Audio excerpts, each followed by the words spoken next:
dengan PN 19010700012 dari Prodi Pendidikan Matematika Universitas HKBP Lemensen Pematang Siantar, mata kuliah Profesi Kependidikan. Di sini saya akan memaparkan 4 pertanyaan.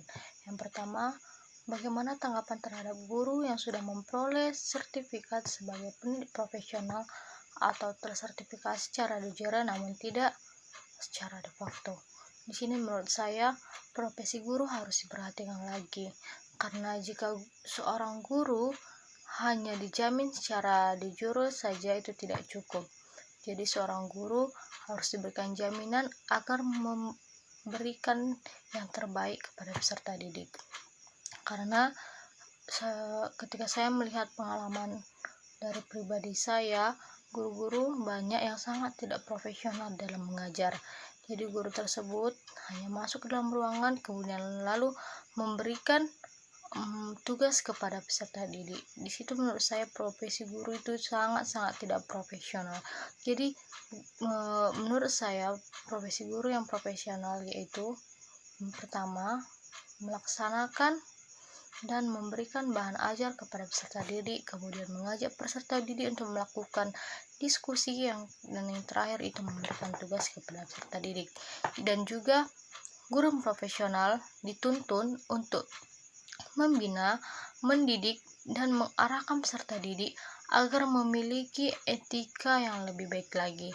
Dan seorang guru juga dijadikan sebagai motivator kepada peserta didik untuk memperoleh dan meningkatkan rasa semangat belajar kepada peserta didik. Jadi di sini guru bukan hanya untuk memperoleh sertifikat profesional saja, tetapi profesional juga dalam de facto, dalam secara nyatanya, dalam di lapangan juga seorang guru harus profesional dalam mengajar, dalam membimbing peserta didik. Kemudian pertanyaan yang kedua, 5 penyebab munculnya masalah tentang hal tersebut. Yang pertama, masih banyaknya guru yang tidak menekuni profesinya.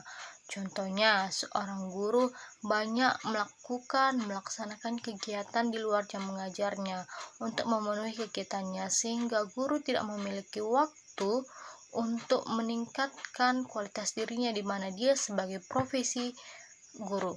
Kemudian yang kedua, kurangnya motivasi dalam diri guru untuk meningkatkan kualitas dirinya. Yang ketiga, kurangnya perhatian terhadap profesi guru. Contoh kecilnya saja rendahnya gaji seorang guru, sehingga di mana guru banyak yang setengah hati dalam mengajar, dalam membimbing peserta didik. Kemudian minimnya pelatihan guru, contohnya tidak mengikuti kegiatan-kegiatan atau seminar tentang kependidikan. Yang terakhir itu tidak menguasai segala ilmu pengetahuan sesuai bidangnya, dan kurangnya tidak mengertinya bagaimana strategi pengajaran yang baik. Kemudian pertanyaan yang ketiga, 5 strategis yang harus dilakukan LPTK terhadap mahasiswa untuk menghindari permasalahan tersebut. Yang pertama, untuk menghasilkan lulusan mahasiswa yang dimana nantinya akan menjadi seorang guru, LPTK harus melaksanakan rekrutmen kepada calon-calon guru nantinya untuk memperoleh calon guru yang profesional. Jadi di sini LPTK dituntut untuk lebih baik lagi dalam menseleksi calon-calon guru untuk memperoleh profesi guru yang lebih baik lagi, untuk memperoleh guru-guru yang profesional nantinya. Kemudian mengembangkan dan mempersiapkan program kependidikan. Yang selanjutnya itu melakukan dan melaksanakan program pengembangan secara profesional. Kemudian memfasilitasi seorang calon guru yaitu dengan melaksanakan kegiatan training belajar dan supervisi pembelajaran. Kemudian pertanyaan yang nomor 4, 5 langkah solutif yang dilakukan untuk mengatasi masalah tersebut.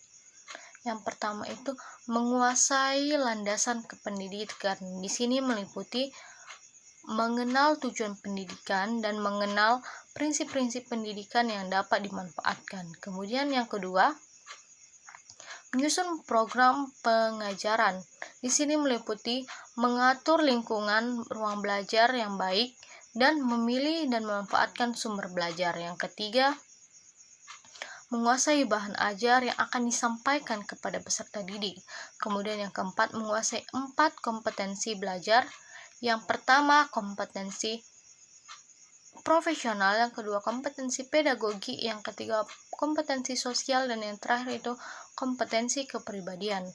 Kemudian meningkatkan dan mengembangkan kualifikasi akademik dan kompetensi dalam perkembangan ilmu pengetahuan, teknologi maupun seni. Dan yang terakhir, mengikuti pelatihan-pelatihan kependidikan. Contohnya mengikuti seminar dan segala apapun kegiatan tentang yang berkaitan tentang kependidikan. Demikianlah paparan dari saya. Sekian dan terima kasih.